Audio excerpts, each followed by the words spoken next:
A silent ring of stones stands against the breaking dawn. This is Stonehenge, a monument so familiar its true mystery has almost faded. But what if these stones are not just a relic, but a direct line to the minds of our ancient ancestors? By the end of our journey, you will understand the profound human story etched into this landscape, a tale of cosmic ambition and spiritual longing. We will uncover how stones were moved from distant mountains and why this spot was chosen to mirror the heavens themselves. What do you think drove people to create something meant to last for millennia? This circle of giants rests on a vast, open plateau known as Salisbury Plain. It is a landscape of rolling chalk grasslands, a place where the sky feels immense and the horizon stretches for miles in every direction. The isolation is part of its power. There are no mountains here, no dense forests to hide the monument. Stonehenge stands utterly exposed, a stark and deliberate statement against the emptiness. The first thing you notice is the sheer scale. Some of those upright sarsen stones tower over 20 feet high and weigh more than 25 tons each. They are capped by connecting lintel stones locked together with simple yet ingenious joints. This is not a haphazard pile of rocks. This is architecture, precise and intentional, crafted by people who had not yet invented the wheel or metal tools. And that is where the true mystery begins, not with a frantic search for answers, but with a sense of quiet wonder. Who were these people? How did they move these colossal weights across the land? And above all, why did they go to such unimaginable effort? The stones themselves do not speak, but they ask us to listen to a story written not in words but in earth and sky. This is not a puzzle to solve under pressure, but a landscape to wander through with curiosity, a chance to connect with the profound human desire to reach for something greater than ourselves. That sense of wonder deepens when you realize Stonehenge was not built in a single lifetime.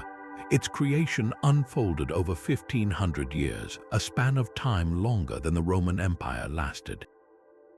This was not a single project but a sacred tradition, passed down through more than 60 generations. Each phase added a new layer of meaning, transforming the site from a simple enclosure into the cosmic clockwork we see today. The story begins not with stone but with earth. Around 3,000 years before the Common Era, people arrived on this empty plain and began to dig. Using nothing but tools made from antler and bone, they carved a circular ditch and bank, creating a wide, sacred boundary known as a henge. Inside this ring, they dug a circle of 56 pits, now called the Aubrey holes. These mysterious pits, named for the 17th century antiquarian who discovered them, may have held timber posts or perhaps even upright bluestones, marking the first celestial alignment. This first phase was a statement of intent, a claiming of this specific place under the vast sky. Centuries later, the vision evolved. The timber structures gave way to something more permanent and far more difficult.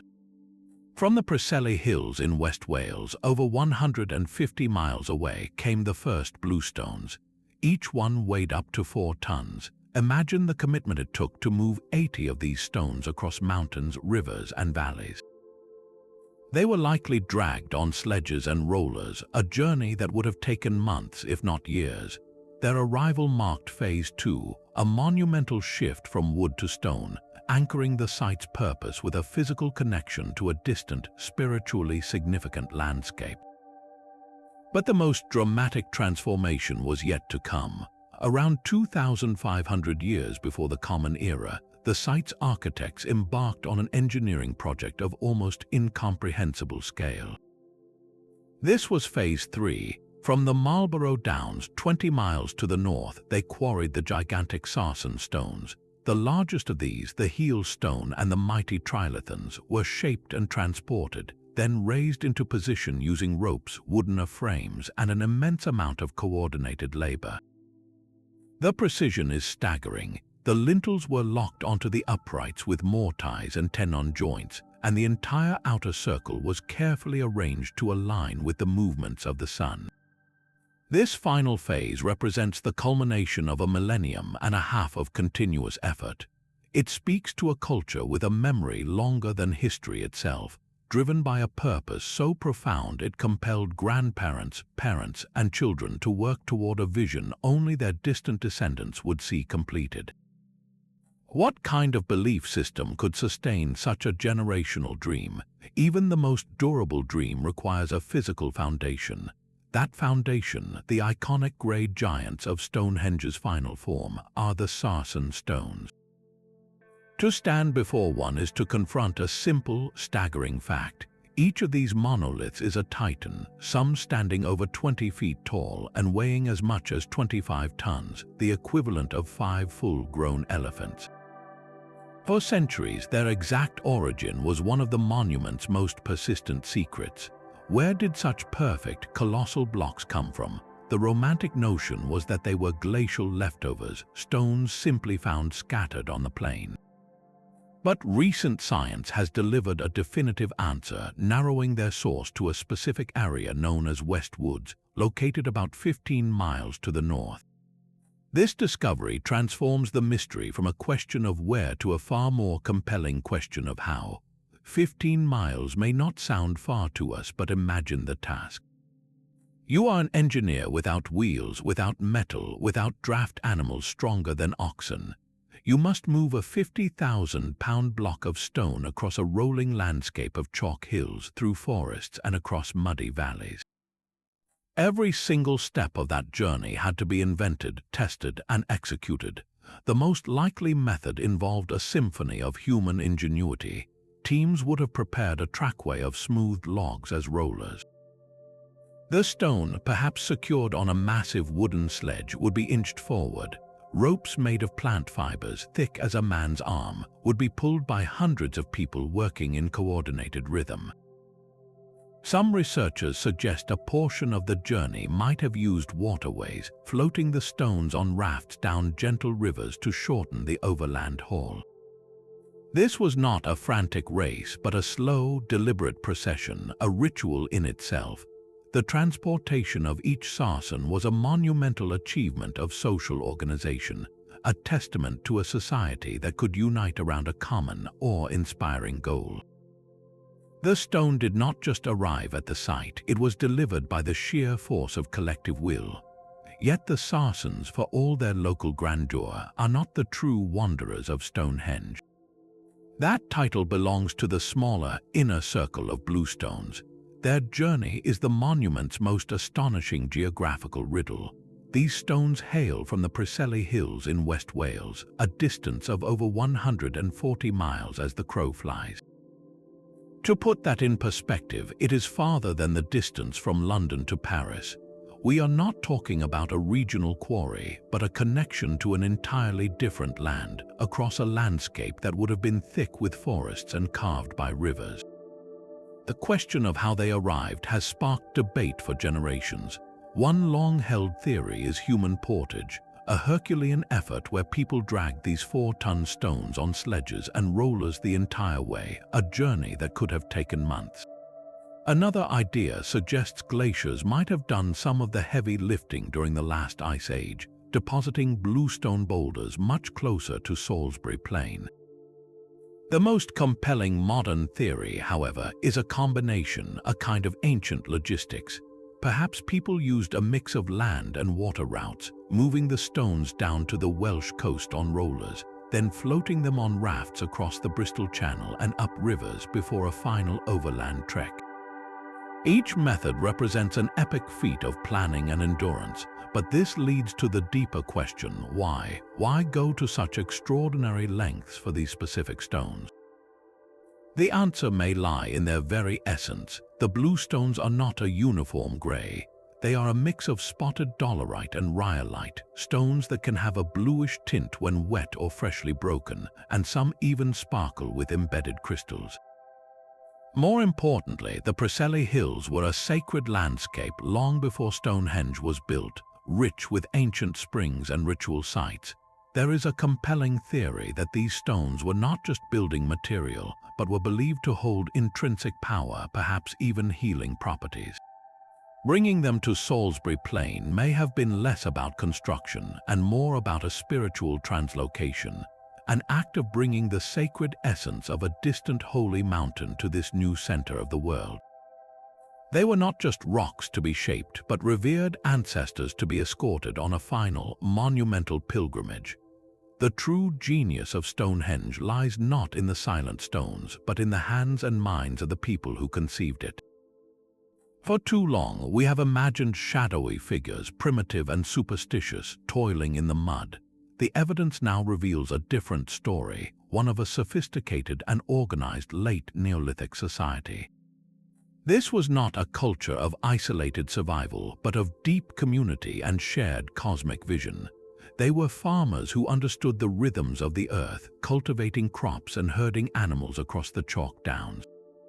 Their world was one of seasonal cycles where the sun's journey was not just a celestial event, but the very heartbeat of life, dictating planting, harvest, and ritual. To see them as simple is to miss the profound complexity of their achievement. They were the original systems thinkers, coordinating calendars, labor, and belief into a single, monumental expression. The scale of Stonehenge required a society that could feed and mobilize a small city's worth of people, not for days but for generations. This points to a highly structured social order, with leaders, planners, and skilled artisans who could turn a spiritual vision into architectural reality. So where did these builders live? The answer may lie just 2 miles to the northeast, at a place called Durrington Walls. Here, archaeologists have uncovered the remains of a vast seasonal settlement, a veritable Neolithic town. The evidence is stunning, not grand palaces, but the intimate details of life. They found the floors of hundreds of small, square houses, hearths still blackened by ancient fires, and middens filled with animal bones, mostly from pigs slaughtered in midwinter. This timing is crucial. It suggests that Durrington Walls was not a permanent home, but a gathering place, a festival site where thousands congregated at the solstice to feast, celebrate, and then work on the monument. The very layout of this village mirrors the celestial pattern of Stonehenge itself, its timber circles aligned to the rising and setting sun. This connection paints a vivid picture, a society that moved with the seasons, uniting in massive communal efforts that blended daily life with sacred duty. They were not primitive but profoundly integrated, seeing no separation between the engineering of a stone circle and the theology of the heavens. They were astronomers who mapped the sky onto the earth, engineers who mastered physics without formal mathematics, and theologians who sought to build a permanent bridge between their community and the cosmos. Their worldview is a lost language, but at Stonehenge we can still hear its echo, a testament to human ingenuity's timeless drive to make meaning from the stars. This deep connection to the cosmos is literally set in stone. If you stand at the center of the circle and look northeast, your gaze is drawn along a processional avenue, directly toward a single, unshaped pillar known as the heel stone. On the morning of the summer solstice, the longest day of the year, the rising sun climbs precisely over the tip of this stone, its rays flooding through the monument's entrance and illuminating the heart of the circle. It is not a perfect geometric alignment, but it is a powerful, dramatic one, a clear and intentional link between architecture and the sun's most extreme northern point. 6 months later, at the winter solstice sunset, the opposite phenomenon occurs. Viewed from the center, the sun sinks directly between the 2 uprights of the tallest trilithon in the southwest, framing the dying light of the shortest day in a stone window. These are not accidental sightings, they are the cornerstone of Stonehenge's design, a deliberate calibration to the solar year's rhythm, marking the turning points that governed the ancient cycle of life, death, and rebirth. But the celestial blueprint may be far more complex than just solar worship. Some researchers propose that Stonehenge also maps the more subtle 18.6-year cycle of the moon, known as a lunar standstill. During this event, the moon reaches its most extreme northerly and southerly rising and setting points on the horizon, far beyond the sun's reach. Intriguingly, the 4 station stones set in a rectangle around the main circle seem to align with these lunar extremes. While the solar alignments are dramatic and annual, the lunar ones are subtle and generational, requiring careful observation over a lifetime. This suggests the builders were not just marking time, but were deeply engaged in long-term cosmic pattern recognition. They may have seen the sun as a symbol of life and regularity, and the moon, with its cycles linked to tides and fertility, as a more mysterious, powerful force. The monument becomes a grand calculator built to harmonize these 2 great celestial clocks. To see Stonehenge this way transforms it from a static temple into a dynamic instrument. It is evidence of a profound desire to not just observe nature, but to participate in it, to build their community's sacred space in direct conversation with the heavens. The stones act as giant sighting devices, their gaps and edges creating a permanent frame for the moving sky. This was not cold science for its own sake, it was a spiritual technology. By embedding these cosmic cycles into the landscape, they believed they could ensure the continuity of the seasons, the fertility of their herds, and the stability of their world. They were weaving their own story into the fabric of the universe, seeking a harmony that would last for eternity. But what if the stones were not just for watching the sky? A compelling and deeply human theory suggests Stonehenge served a more intimate purpose as a center of healing, a prehistoric Lourdes. This idea, championed by archaeologists like Professors Timothy Darville and Jeffrey Wainwright, shifts our focus from the grand sarsens to the smaller, far-traveled bluestones. Their research proposes that these stones, hauled with such effort from the mystical Preseli Hills, were believed to possess powerful curative properties. Folklore from those Welsh hills, recorded centuries later, spoke of magical healing stones, and chemical analysis shows some bluestones contain copper, which can give water a distinctive, perhaps ritually significant blue-green hue. The theory finds further weight in the human remains discovered around the site. A significant number of the burials show clear signs of trauma and disease, skulls with terrible injuries, bones ravaged by infection, and skeletons of individuals who traveled great distances as shown by isotopic analysis of their teeth. These were not just local farmers, but people who came from far across Britain, perhaps drawn by Stonehenge's growing reputation as a place of miraculous cure. Picture the scene along the ancient processional avenues. Hopeful travelers, some carried on litters, others limping along, would make their way toward the towering circle. They came not for a seasonal festival, but for a personal, desperate hope. The rituals might have involved touching the bluestones, perhaps collecting water that had pooled at their bases or been poured over them, water now charged with the stone's perceived essence. Priests or healers may have performed ceremonies, using the stones as a conduit to the spiritual world to draw out sickness. The air would have been thick with the smell of burning herbs, the low chant of prayers, and the palpable mixture of communal hope and individual suffering. This transforms Stonehenge from an abstract calendar into a place of profound human emotion. It was a sanctuary where the boundaries between medicine, faith, and community blurred, where the monumental effort of construction was ultimately in service of alleviating human pain. The journey to bring the bluestones was then not just a logistical feat, but an act of faith, transporting the source of healing itself to a central, accessible location. In this light, the monument stands as a testament to an ancient, universal longing, the desire to mend a broken body, to find solace when all else has failed, and to believe in the power of a sacred place to make one whole again. Yet the hope for healing stands in quiet contrast to another, perhaps more somber, purpose. Surrounding Stonehenge is a landscape not of the living but of the dead. For miles in every direction, the rolling chalk downs are dotted with hundreds of ancient burial mounds, known as barrows. These grassy, dome-shaped hills form the densest concentration of Bronze Age burial monuments in all of Europe. They cluster around the stone circle like satellites around a star, creating a vast necropolis, a city for ancestors. The connection is not just geographical, it is physical. Within Stonehenge itself, excavations have recovered the cremated remains of over 150 individuals, men, women, and even children, interred during the monument's earliest centuries.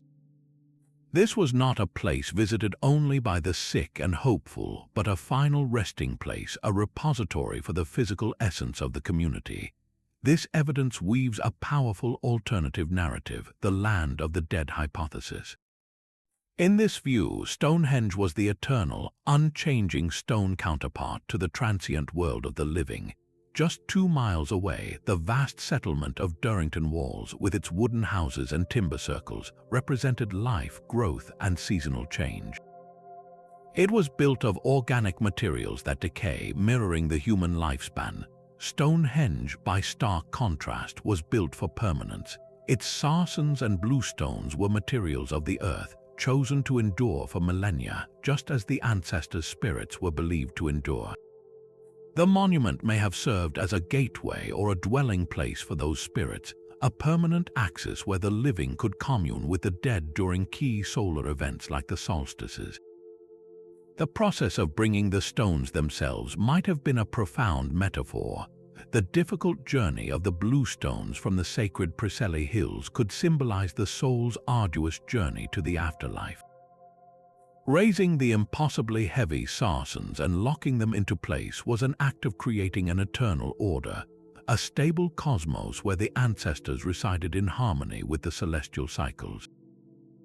During the winter solstice, when the sun set framed by the great trilithon, it may have been seen as the sun descending into the realm of the ancestors, with the community's rituals focused on ensuring its rebirth at dawn. This transforms the landscape into a profound spiritual map. The living gathered in their wooden village to feast and celebrate the cycles of life, while here, among the silent stones, they honored and sought guidance from those who had completed the journey. Stonehenge stands as the durable heart of this domain, a bridge between generations, ensuring that even in death, one remained a part of the community's enduring story, forever watching the same sun rise and set over the sacred plain.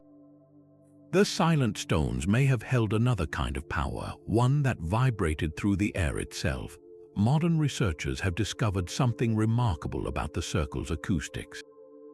When you stand inside Stonehenge and speak or create a sound, the dense sarsen stones reflect and contain the noise in a unique way. The space creates a distinct reverberation, a short, resonant echo that seems to wrap around you, making a voice sound fuller and more present.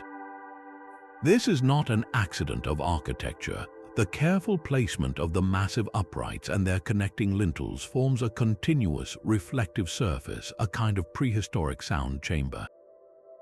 Imagine the effect during a ceremony. The low, rhythmic beat of a hide drum would not just be heard, it would be felt, its pulses bouncing between the stones, merging into a powerful, enveloping rhythm. Chanting or ritual speech would gain a supernatural quality, as if the circle itself were amplifying and sustaining the words, making them hang in the air long after they were spoken. This acoustic design suggests sound was not just background noise, but a central, intentional component of the spiritual experience. In a time before artificial light, these ceremonies would have occurred in near darkness, lit only by fire. In that context, sound would have been the primary medium for connection. The reverberations could have induced altered states of consciousness, a form of sensory driving where rhythmic sound and vibration help guide participants into trance-like states, deepening their spiritual journey. The very stones might have been chosen not only for their visual grandeur but for their sonic properties. The dense sarsen blocks absorb very little sound, reflecting it back into the center with a clarity that timber posts or an open field could never achieve. This transforms our understanding of a ritual. It was not a silent, solemn observation of the sky. It was a full-body, immersive event. The deep thrum of drums, the unified rise of chanting voices, the crackle of a central fire, all of it amplified and contained within the stone ring, creating a shared auditory experience that blurred the line between the individual and the community, between the human voice and the voice of the monument. In the dark, under the stars, you would not just see the solstice, you would hear it, a sacred resonance designed to harmonize human ritual with the silent music of the cosmos. Amid the colossal scale of the stones, the smallest details whisper the loudest. If you look closely at several of the sarsens, you will find faint, almost ghostly carvings etched into their weathered surfaces. These are not the grand designs of the original builders, but additions made centuries later during the Bronze Age. The most prominent images are of daggers and axes, stylized outlines carved with a patient, repetitive pecking technique. To the modern eye, they might seem simple, even crude, but in their time, these were symbols of immense power and profound change. The bronze dagger was not just a weapon, it was a revolutionary technology, a mark of elite status and personal authority. The axe, especially the distinctive shape of a bronze flat axe, represented both a practical tool for clearing land and a potent ceremonial object, a symbol of creation and dominion over the natural world. Their presence on these ancient monoliths is deeply significant. Think of it this way: the people who carved these images were separated from the stone circle's builders by more time than separates us from the Roman Empire. They were inheritors of a monument whose original purpose may have already been fading into legend. Yet, they clearly understood this was a place of supreme importance, a focal point of spiritual power in the landscape. By carving their own symbols onto these eternal stones, they were performing a powerful act of connection. It was a way to literally inscribe their own identity, their own beliefs, onto a sacred relic of the past, weaving their story into the monument's enduring legacy. They may have been honoring specific deities of the sky or the earth, deities now associated with the metal that defined their age, or perhaps for a Bronze Age chieftain, carving his dagger here was a claim of legitimacy, an attempt to anchor his own temporal power to this timeless spiritual source. The stones become a palimpsest, a manuscript written and rewritten over generations. The original cosmic blueprint laid down by the Neolithic farmers was now being annotated by their metal-working descendants. This slow accumulation of meaning across millennia suggests that Stonehenge was never a static museum piece. It was a living, breathing entity in the cultural imagination, continuously reinterpreted yet always revered. Each generation saw in its silent circle a reflection of their own world, and left upon it a mark, however faint, to say, "We were here too, and we understood this place was special." Even the most durable stone is not immune to the slow hand of time. Look closely at the great outer circle of sarsens, and you will notice a curious gap in the skyline. Several of the massive horizontal lintel stones, the crowning achievement of the trilithons, are simply gone. Their absence creates a jagged silhouette, a reminder that the perfect ring we envision was only ever complete for a fleeting moment in its long history. This missing piece is more than just damage. It is a structural puzzle that asks us what happened in the centuries after the builders laid down their tools. The most straightforward explanation is the relentless force of nature.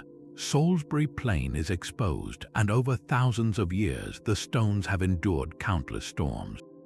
The lintels, balanced perfectly atop their uprights, would have been vulnerable to high winds or even lightning strikes. A single powerful tremor, perhaps from an earthquake, could have been enough to destabilize a keystone, sending it crashing to the ground and potentially starting a chain reaction of collapse. The fallen stones themselves did not vanish. They were simply broken by the impact, their fragments swallowed by the turf or later carted away. Yet there is also the possibility of human intervention.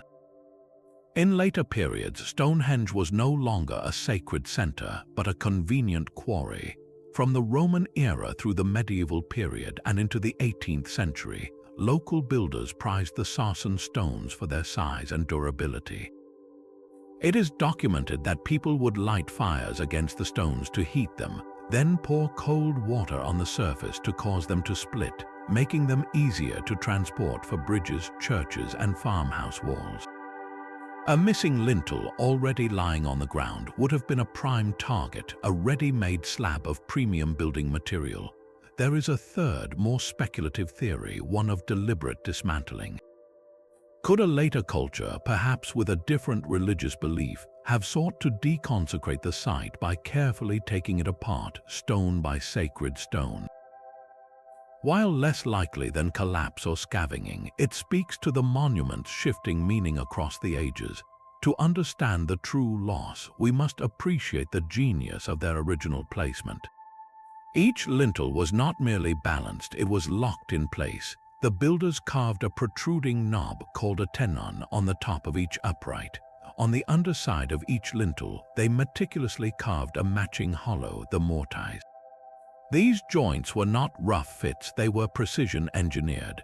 When the lintel was levered and hauled into position, it would slot down onto the tenons, creating a stable, interlocking connection that resisted lateral movement. Some lintels also had tongue and groove joints carved into their ends, linking them to their neighbors and forming a continuous, rigid ring. This was Neolithic engineering at its most sophisticated, a system designed for eternal stability. Seeing the gaps where these marvels once rested adds a poignant layer to the mystery. It reminds us that Stonehenge is not a frozen snapshot, but a dynamic entity that has endured phases of veneration, neglect, and plunder. Its incomplete state is a silent narrative of everything that has happened in the long, quiet millennia since the last chant faded from within its circle, a testament to both the ambition of its creation and the inevitable fragility of all things made by hand. The missing stones are a testament to time, but to truly understand Stonehenge, you must pull back the camera. The Great Circle was never meant to be seen in isolation. It was the dramatic, beating heart of a vast ceremonial landscape, a sprawling stage set for rituals that wove together the sun, the seasons, and the varied journey of the soul.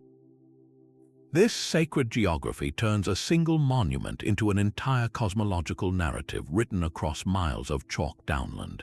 Leading directly from the northeastern entrance of Stonehenge is a wide, parallel pair of ditches and banks known simply as the Avenue. This is not a random path. It curves gently for nearly 2 miles, connecting the stone circle to the river Avon. Archaeologists believe this was the final processional route, the sacred way by which the Bluestones and perhaps the spirits of the dead were ceremonially brought to the site. Imagine a solstice procession winding along this corridor, moving from the watery realm of the river toward the solar alignment of the stones, physically walking a path that mirrored a spiritual journey from one element to another. Just north of Stonehenge lies one of the landscape's oldest and most enigmatic features, the Great Acoustics. This is a gigantic rectangular enclosure, nearly 2 miles long and defined by a continuous ditch and bank. Its name, given by 18th century antiquarians who thought it resembled a Roman racetrack, is misleading. This was no sporting venue. Its sheer scale and alignment suggest it was a processional way of immense importance, perhaps used for funerary rites that preceded entry into the stone circle itself. The cursus points directly toward the sunset on the equinoxes, those days of perfect balance between light and dark, hinting at a ceremony marking celestial equilibrium. Then shift your gaze 2 miles to the northeast, to the banks of the Avon. Here stood Durrington Walls, the vast seasonal settlement of timber houses, and just beside it, Woodhenge. Woodhenge was Stonehenge's wooden twin, a series of concentric oval rings made from enormous timber posts now marked by concrete stumps. Intriguingly, while Stonehenge is aligned to the winter solstice sunset, Woodhenge is aligned to the winter solstice sunrise. This is a profound clue. The entire landscape seems choreographed. One theory, proposed by archaeologists like Professor Mike Parker Pearson, is the stunningly elegant Stonehenge Riverside Project model. It suggests a ritual journey that mirrored the cycle of life and death. At Durrington Walls and Woodhenge, the living would gather at midwinter to feast and celebrate the sun's rebirth at the solstice sunrise, among structures built of timber, the material of life and growth. From there, they would process down the avenue to the River Avon, symbolically carrying the spirits of their recent dead. After a ceremony on the water, they would continue along the avenue to Stonehenge, arriving for the solstice sunset.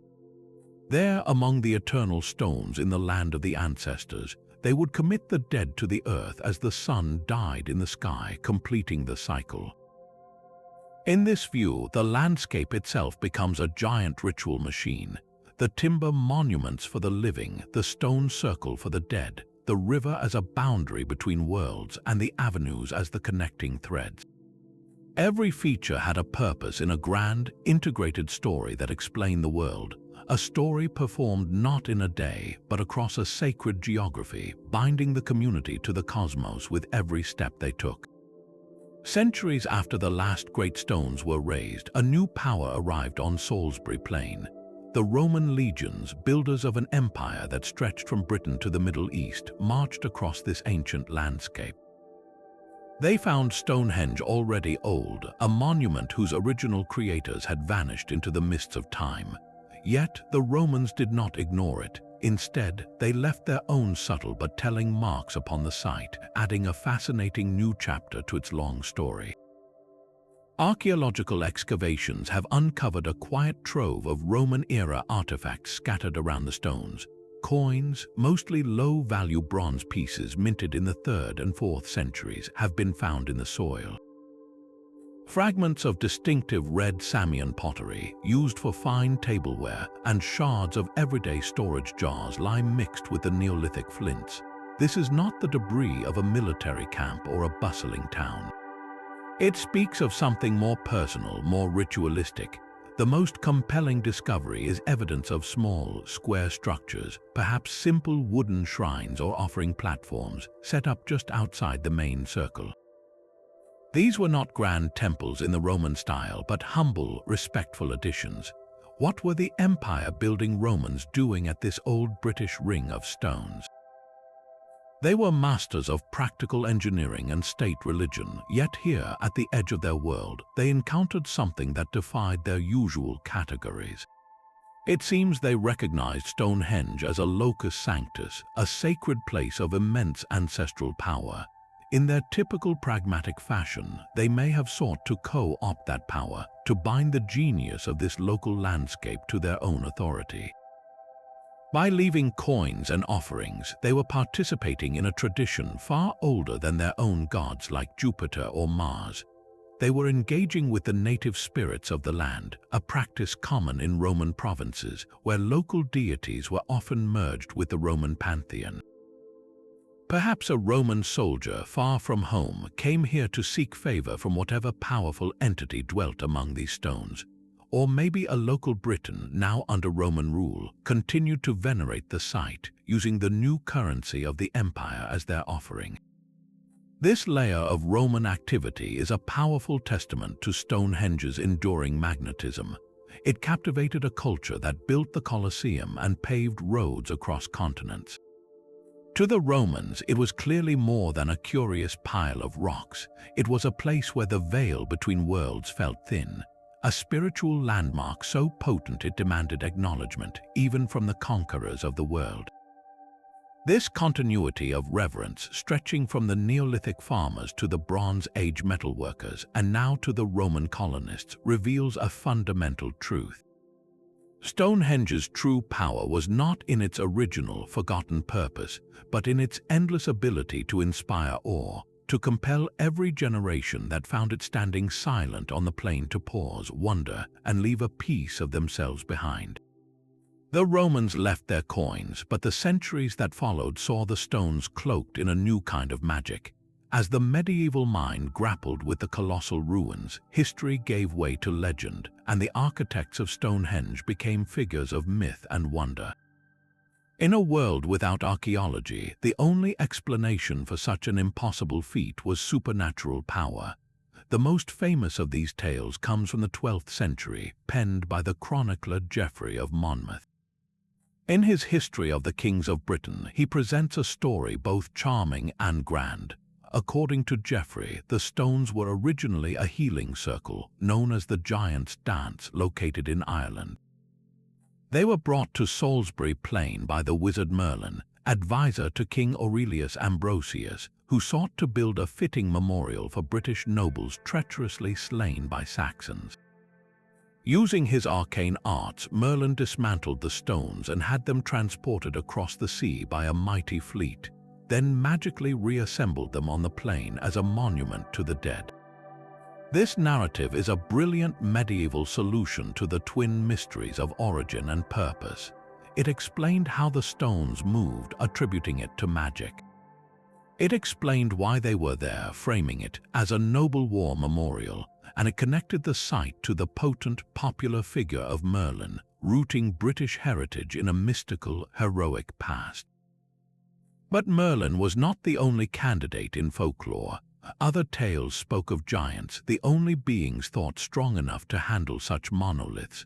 One story claimed the stones were rocks that giants threw at each other in a game, left where they landed. Another, darker legend involved the devil himself. It was said he purchased the stones from an old woman in Ireland, wrapped them up, and flew them to Salisbury Plain. When a friar confronted him, the devil, in a rage, hurled one of the stones at the holy man, which struck his heel and embedded itself in the ground, thus creating the so-called heel stone. This tale even offered an etymology, calling it the friar's heel. These stories are far more than quaint fables. They represent a profound human impulse, the need to explain the inexplicable. Faced with a silent, towering mystery that predated their own understanding of engineering and history, medieval people used the tools they had, a rich tradition of storytelling, morality tales, and biblical archetypes. They wove the stones into their own cultural fabric, making them part of a familiar world of saints, devils, and enchanters. This layer of charming fantasy is a crucial chapter in Stonehenge's biography. It marks the moment when the monument ceased to be an active temple for its builders and became a passive wonder for its inheritors, an empty stage upon which every generation could project its own fears, faith, and imagination. The stones stood immutable, but their story was forever changing, shaped by the magical thinking of an age that saw the hand of the supernatural in every shadow of the past. Magic and legend could only satisfy curiosity for so long. A new age of reason began to dawn in the 17th century, bringing with it a revolutionary idea that the past could be studied, not just imagined. This was the birth of archaeology, and Stonehenge became one of its first great subjects. The shift was profound, from attributing the stones to Merlin to actually measuring them, sketching their positions, and digging into the earth around them. The pioneers of this movement were not professional scientists. They were antiquarians, gentlemen scholars driven by a passionate curiosity about Britain's ancient history. One of the earliest and most important was John Aubrey. In the 1660s, while out hunting near the stones, he was struck not by their myth but by their arrangement. He conducted the first serious survey, carefully pacing out the dimensions and noting features everyone else had overlooked, like the ring of 56 pits just inside the bank. We still call them the Aubrey holes today. Aubrey made a bold, intellectual leap. He rejected the medieval stories of giants and wizards and instead proposed that Stonehenge was the work of the ancient Celtic priests known as the Druids. He saw it as a temple for their rituals, an idea that captured the public imagination with tremendous force. Aubrey was wrong about the timeline. The Druids flourished over 1,000 years after Stonehenge was built, but he was right about something far more important. He insisted the monument was a product of human history, not supernatural intervention, and that it could be understood through careful observation of the physical evidence. This set a new course for inquiry. A century later, William Stukeley picked up where Aubrey left off, but with even greater fervor. He spent years camping at Stonehenge, creating exquisitely detailed drawings and maps that remain valuable to this day. He meticulously recorded the alignments of the avenue and the surrounding barrows, recognizing for the first time that the monument was part of a larger ceremonial landscape. Stukely, however, was also a man of his romantic age.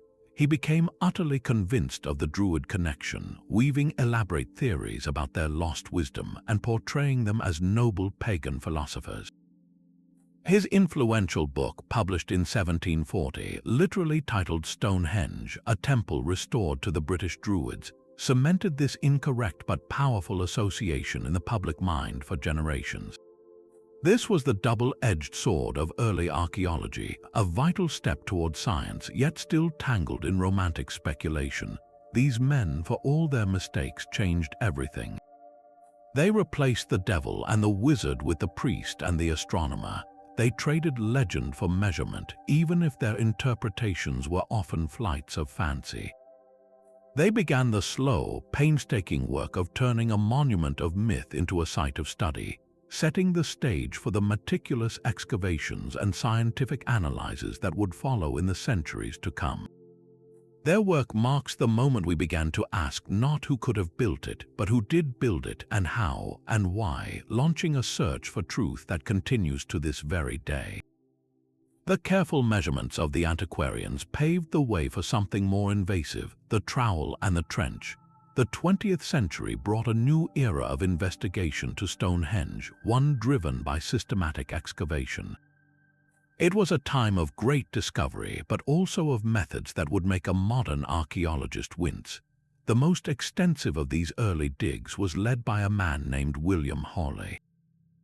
Between 1919 and 1926, in the wake of the First World War, Hawley and his team undertook a monumental task. They excavated over half of the entire monument area, painstakingly uncovering the bases of stones, tracing the line of the ditch and bank, and carefully recording the Aubrey holes. Hawley's work was exhaustive, but his techniques were of their time. He dug quickly with large work crews, and his record-keeping, while detailed, lacked the microscopic precision we expect today. He is often criticized for potentially missing subtle layers of evidence. Yet his contribution was foundational.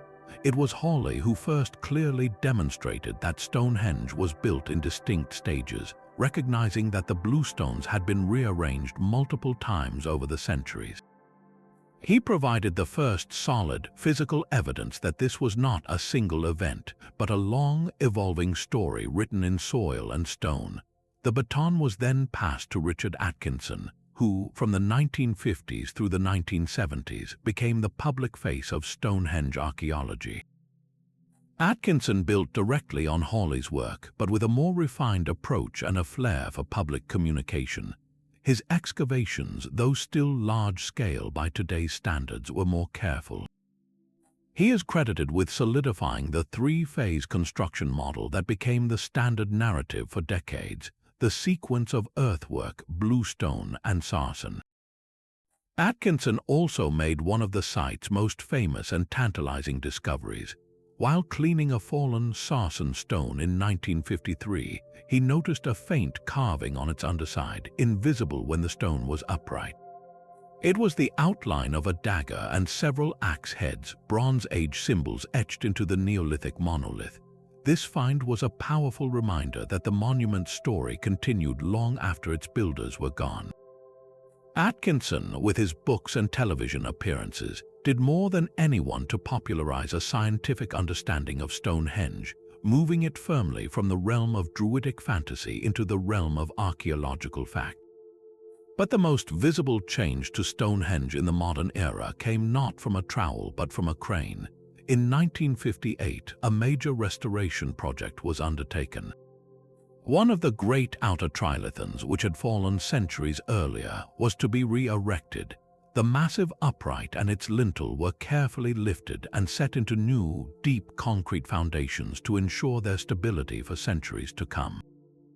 Similar concrete was used to secure other leaning and vulnerable stones. To the public, this seemed a noble act of preservation, saving the iconic circle from further collapse.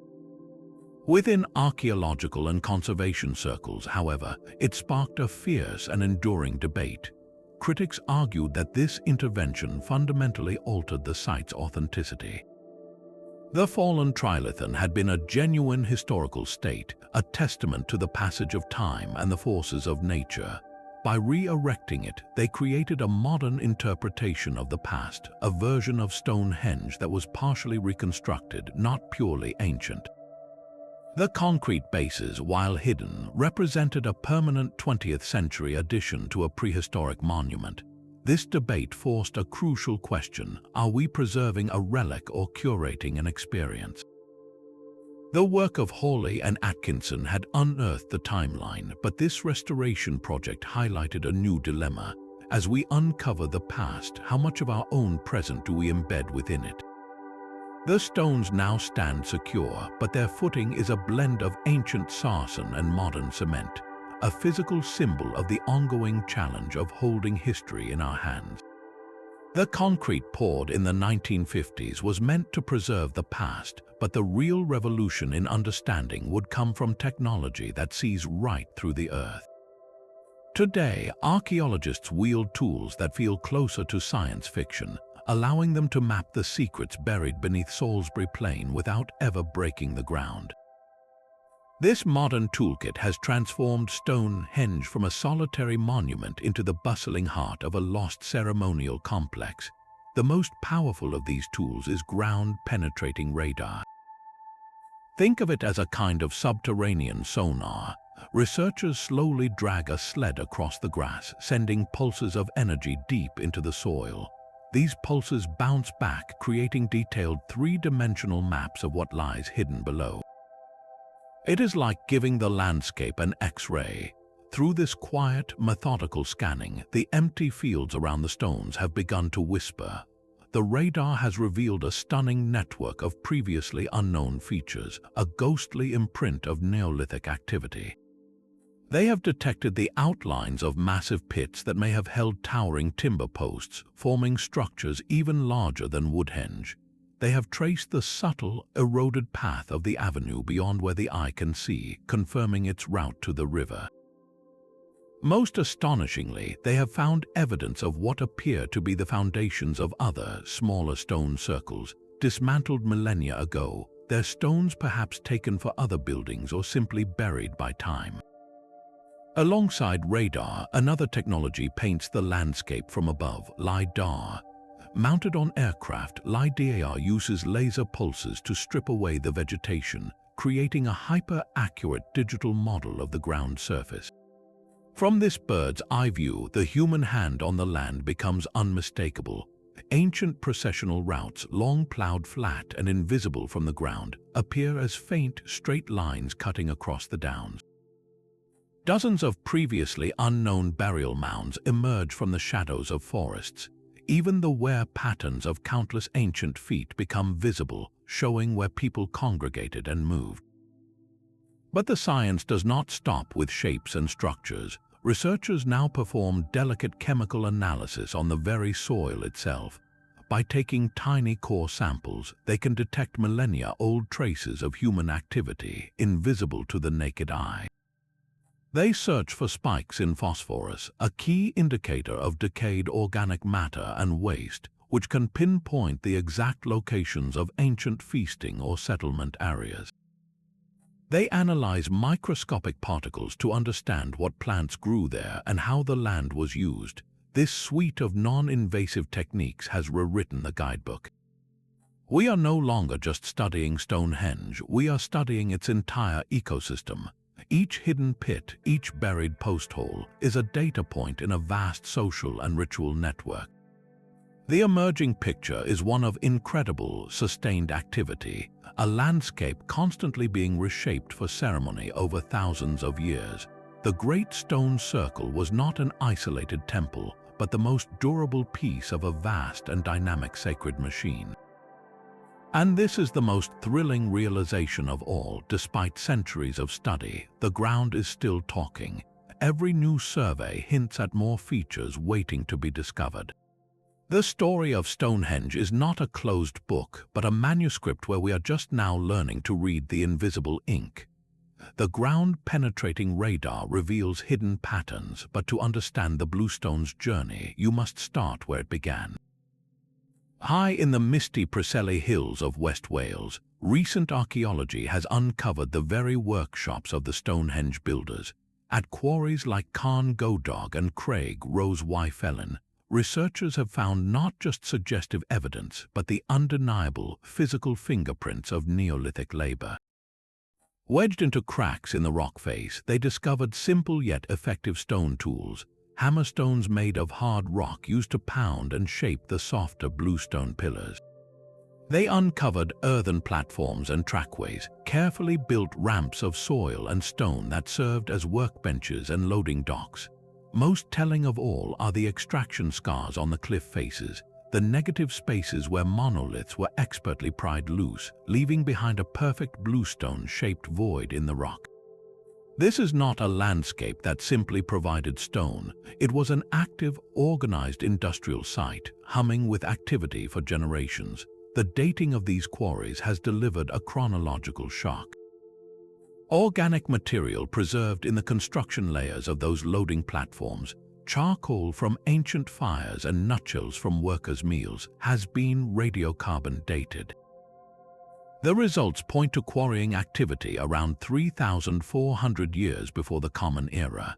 This is startlingly early, potentially 400 years before the first earthworks were even dug at Salisbury Plain. This time gap is a seismic clue, forcing a radical rethink of the Bluestone story. It suggests these stones were not quarried specifically for a distant project called Stonehenge. Instead, they were first used locally in Wales. Archaeologists like Professor Mike Parker Pearson propose a breathtaking hypothesis. The Bluestones originally formed one or perhaps even several impressive stone circles right there in the Preseli Hills, a sacred complex for the people of West Wales. Imagine that earlier monument standing for centuries in its homeland, a focal point for rituals tied to those particular mountains and springs. Then, for reasons we can only guess, a decision of unimaginable scale was made. The community, or perhaps a new group migrating east, chose to physically transport their sacred circle. They would not just bring the idea, they would bring the very stones, the embodied spirits of their ancestors and their gods, on a 140-mile pilgrimage to a new ceremonial center on Salisbury Plain. This transforms the Bluestone journey from a logistical task into a profound act of cultural translocation. The stones were not raw material, they were relics, heirlooms of immense spiritual weight. Their movement was a monumental second act, a deliberate merging of two powerful sacred landscapes into one supreme cosmic center. The act of moving them became the ritual, a years-long procession that wove the geography of Britain into a single spiritual narrative, forever linking the mountains of Wales to the chalk plains of Wessex in stone and memory. The quarries in Wales are silent now, but the question they pose is thunderously practical. How do you move a 4-ton stone for 140 miles? This is not just an archaeological riddle, it is a captivating puzzle in ancient engineering, one that modern enthusiasts have been determined to solve with their own hands. The most ambitious attempt was the Millennium Stone Project in the year 2000. A team of volunteers, using only materials and methods available in the Neolithic era, sought to transport a 3-ton bluestone replica from the Preseli Hills to Salisbury Plain. They constructed a massive wooden sledge and laid it upon a track of smoothed oak rollers. Teams of people pulled with ropes, inching the stone forward in a grueling, physical testament to the past. The project was a partial success, proving that overland haulage was physically possible, but it also highlighted the immense challenges. The wooden rollers constantly jammed or sank into soft ground. Progress was agonizingly slow, sometimes less than a mile a day. The experiment suggested that while land transport was feasible, it would have required an astonishing level of coordination, with teams rotating constantly and a prepared trackway that needed constant maintenance and advancement. This practical test breathed life into the theory, making the sweat and strain of the ancient builders viscerally real. Yet it also opened the door to the compelling alternative, a water route. Look at a map of the proposed journey. From the Preseli quarries, the stone could have been dragged a relatively short distance to the headwaters of the river Nevern. Here, the theory becomes elegantly simple. The bluestone could be loaded onto a raft or lashed between two dugout canoes. The gentle current would then carry it downstream to the seacoast. Once in the Irish Sea, the raft could be carefully guided eastward, perhaps with sails made of hide, skirting the southern Welsh coast before crossing the Bristol Channel. From there, it could travel up the River Avon, the same river connected to Stonehenge by its avenue, completing the final leg overland. This water theory is beautifully efficient, using nature's highways to do the heaviest lifting. The rivers act as natural conveyor belts, drastically reducing the need for human muscle over the most difficult terrain, but it is not without its own perils. Navigating a laden raft in open coastal waters, even the relatively calm Bristol Channel, would have required remarkable seamanship. Tides, storms, and hidden rocks presented deadly risks. The truth likely lies in a hybrid solution, a masterful blend of both methods. The builders were pragmatic geniuses. They would have used water where they could, portaging the stone overland between river systems where necessary, always choosing the path of least resistance. Visualizing these possible routes is a relaxing intellectual exercise, a chance to step into the minds of these ancient planners. You see them surveying the land, noting the flow of rivers, testing the density of forests, calculating the labor for each segment. They were not just moving rocks, they were solving a multi-stage logistical puzzle that spanned a quarter of the country. Each successful leg of the journey would have been a victory, a ritual in itself, reinforcing their belief that the gods of the land and sea were aiding their sacred mission. The silence of the stones today belies the incredible symphony of effort, innovation, and sheer determination that brought them to the plain. A symphony composed not in notes, but in the creak of ropes, the splash of paddles, and the coordinated breath of hundreds of people moving as one. The story of the stones is ultimately a story of people. For centuries, the builders remained anonymous, a faceless society lost to time. But modern science has found a way to give them back their voices, not through words, but through the chemistry of their own bodies. The key lies in the silent testimony of teeth and bone. Our bodies are archives of the landscapes we inhabit. The water we drink and the food we eat as children leave a unique chemical signature, a mix of different forms of elements called isotopes, which are locked into the enamel of our developing teeth. This signature remains fixed for a lifetime, a permanent record of our childhood home. By carefully analyzing the isotopes in ancient teeth, archaeologists can now trace where a person grew up even after thousands of years. This technique has been applied to the fragmentary human remains found at Stonehenge, and the results are nothing short of revolutionary. They tell us that not everyone buried within the sacred circle was local to Salisbury Plain. Some individuals spent their earliest years far to the west, in a region that matches the geology of Western Britain, likely modern-day Wales. This is a direct personal link between the people and the stones. It means that some of those laid to rest at Stonehenge may have themselves been part of the Great Migration, perhaps even among those who helped quarry or transport the bluestones from their homeland. Think of the profound journey this implies. A person is born among the rocky outcrops of the Preseli Hills. As a child, they drink from local streams and eat food grown in that specific soil, building the isotopic map of Wales into their very bones. Then, whether by choice, duty, or belief, they embark on an epic trek across the breadth of Britain. They live out their life in a new land, contributing to the construction of a cosmic monument that will outlast them by millennia. When they die, they are granted the honor of burial within that very circle, their body placed among the stones they may have helped to bring. This transforms the mystery from an abstract engineering puzzle into a deeply human saga of pilgrimage and belonging. These isotopic signatures are more than data points, they are biographical fragments. They suggest that Stonehenge was not just a project for a single tribe, but a unifying force that drew people from across the island, creating a shared identity centered on a common sacred goal. The monument becomes a symbol of unity, a melting pot of different communities who brought their knowledge, their labor, and their ancestors to this one hallowed ground. We are no longer looking at a silent ring of rocks, but at a gathering place for generations of families, their personal stories of travel and dedication now whispered to us through the science of their teeth. It reminds us that every colossal achievement, every timeless monument, is built upon the lives of individuals, each with a hometown, a journey, and a name we may never know, but whose presence we can now finally sense. The human stories behind the stones are profound, but what if the monument's purpose was also astonishingly precise?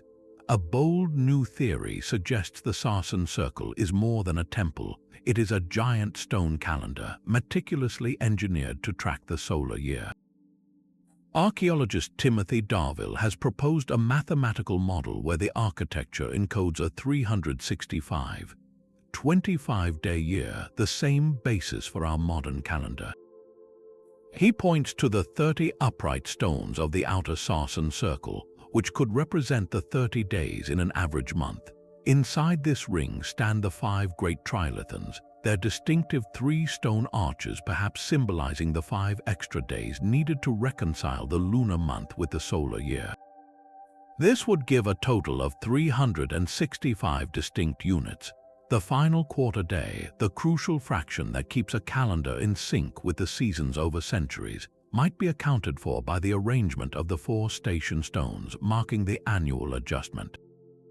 In this reading, Stonehenge becomes a permanent physical almanac, its very structure a way to predict solstices, equinoxes, and agricultural cycles with stone-solid reliability. The idea is compelling because it offers a clear, functional explanation for the specific numbers and groupings we see, transforming enigmatic stones into logical components of a cosmic calculator. Yet, this elegant theory is far from universally accepted. Many archaeologists urge caution, pointing out significant hurdles. The counter-argument begins with a simple question: where is the evidence that Neolithic Britain used a 365-day solar calendar? Other contemporary societies, like the Egyptians, did develop such calendars, but there is no direct proof this knowledge existed on Salisbury Plain. Critics also note that the proposed system seems almost too perfect, too neatly aligned with our modern understanding, potentially projecting our own logic onto a prehistoric mindset that may have conceived of time in entirely different, more ritualistic cycles. Furthermore, the theory relies on a specific count of stones that assumes the circle was always complete, which archaeological evidence suggests it may not have been.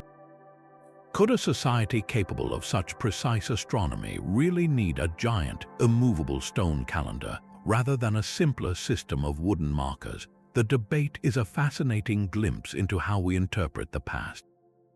Darville's calendar theory is not necessarily wrong, but it stands as a powerful hypothesis, a reminder that Stonehenge continues to challenge us. It invites us to see the monument not just as a place of ceremony, but as a working tool, a testament to an intellectual achievement that sought to literally set the rhythm of the universe in stone. The very controversy it sparks is a sign of its enduring mystery, proving that even our most ingenious modern explanations are still just one piece of a puzzle carved over 5,000 years ago. The debate over Stonehenge's purpose is mirrored in the modern struggle for its soul. This is no longer just an ancient site, but a global icon caught between the demands of preservation and the deep human need for pilgrimage. Each year, over 1 million visitors make the journey to Salisbury Plain, their footsteps and presence posing a silent, cumulative threat to the fragile archaeology buried in the surrounding landscape. To protect the stones, public access is now strictly managed. Visitors experience the monument from a respectful distance, walking on a designated path that encircles the site.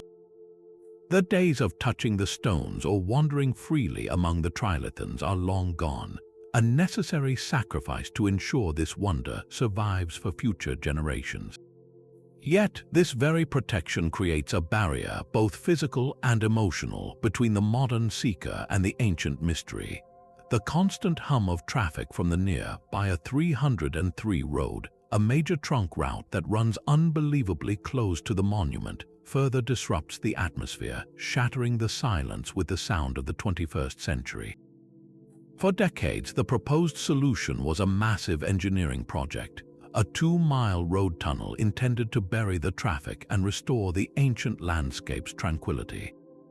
Proponents argued it was the only way to heal the visual and auditory scar, reconnecting Stonehenge with its wider ceremonial landscape. Opponents, including many archaeologists and environmental groups, raised alarms. They warned that the tunnel's construction could destroy a vast, untouched repository of archaeological information, a fragile slice of prehistory that has never been properly studied. After years of legal battles and passionate debate, the tunnel project was finally cancelled, leaving the fundamental problem unsolved. This conflict encapsulates the modern dilemma. How do we balance our right to experience history with our responsibility to protect it? The answer is not simple, and it is forged daily by conservation groups like English Heritage, who must constantly navigate the fine line between access and preservation, using science and careful stewardship to keep the stones standing. Yet for all the restrictions, the pull of Stonehenge remains profoundly spiritual. Each year, at the summer and winter solstices, the circle opens its arms. Thousands gather not as tourists but as pilgrims. Modern druids, pagans, and people of all beliefs stand in the cold dawn or the fading twilight, their faces turned toward the same alignment that captivated the builders. They chant, drum, and celebrate in a direct, living continuation of the site's original purpose as a sacred solar temple. For them, Stonehenge is not a relic behind a rope, but a living church, a place where the veil between the ancient and the modern is thinnest. This enduring reverence is perhaps the most powerful testament to the monument's true success. 5,000 years after the first post hole was dug, it still compels us to gather, to wonder, and to seek connection under the vast turning sky. The stones have outlasted empires and ideologies, and they now silently witness a new chapter, where the footsteps of millions and the prayers of a few continue the age-old human story of seeking meaning in their shadow. Even with all our science and stories, Stonehenge guards its deepest secrets with a silent, stubborn grace. The most fundamental question of all may be the simplest: why here? Salisbury Plain is not a place of obvious practical advantage. It is not near major rivers for trade, nor is it a defensible hill fort. Its power seems to be something else entirely, a quality felt rather than measured. Perhaps the answer lies in the very emptiness of the chalk downs. The uninterrupted horizon provides a perfect 360-degree canvas for observing the sun, moon, and stars. The geology offered a soft chalk bedrock for digging the Great Ditch and a network of natural ridges that may have formed ancient processional routes.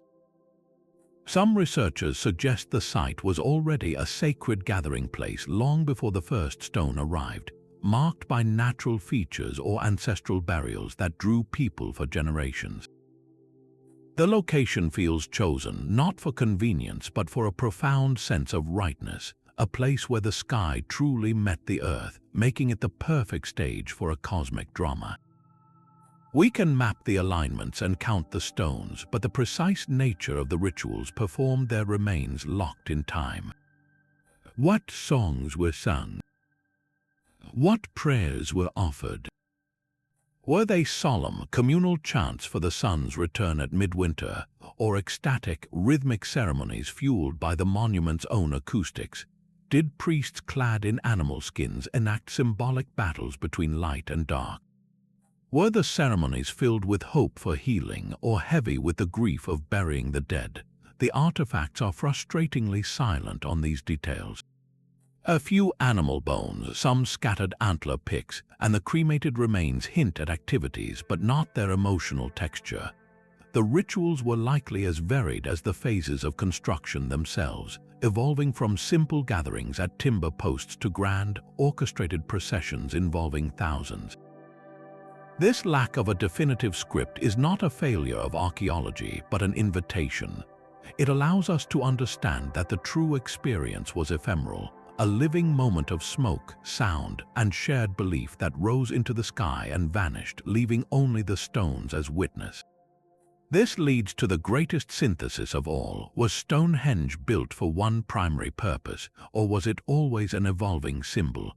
The evidence compellingly argues for the latter. It began as a cemetery and a place of ancestor veneration. It transformed into a celestial observatory and a temple for solar rites. It may have served as a renowned center for healing and pilgrimage. It later became a canvas for Bronze Age chieftains to carve their symbols of power. Each generation that used it, from the Neolithic farmers to the Roman colonists, seems to have found a slightly different meaning in the silent circle, projecting their own needs and beliefs onto its timeless form. Trying to pin it down to a single function is like trying to describe a symphony by listening to only one instrument. Its genius is its cumulative resonance.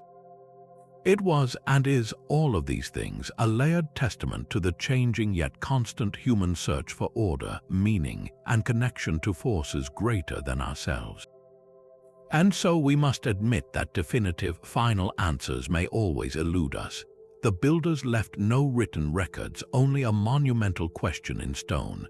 Yet, perhaps this enduring mystery is not a problem to be solved, but the very source of Stonehenge's timeless power.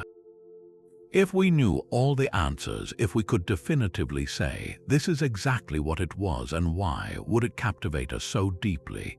Its silence forces us to engage, to wonder, to bring our own imagination and intellect to the puzzle. It becomes a mirror, reflecting back not only the ingenuity of a lost civilization, but our own endless desire to understand our place in the long story of humanity. The stones do not give up their secrets easily, and in that quiet resistance they offer something perhaps more valuable than fact, a perpetual sense of wonder, a humbling reminder of all that came before, and a deep, wordless connection to the ambitious, hopeful, and profoundly human hands that raised them to the sky. So Stonehenge stands as a silent symphony of human intention. Its story is not a single note, but a complex chord resonating across millennia. We have wandered from its origins as a celestial observatory, where ancient astronomers tracked the sun and moon with stone, to its potential role as a revered healing center where hope and faith mingled in the shadow of the Bluestones. We have marveled at the Neolithic engineering that moved mountains and the modern science that now maps the invisible landscape beneath our feet.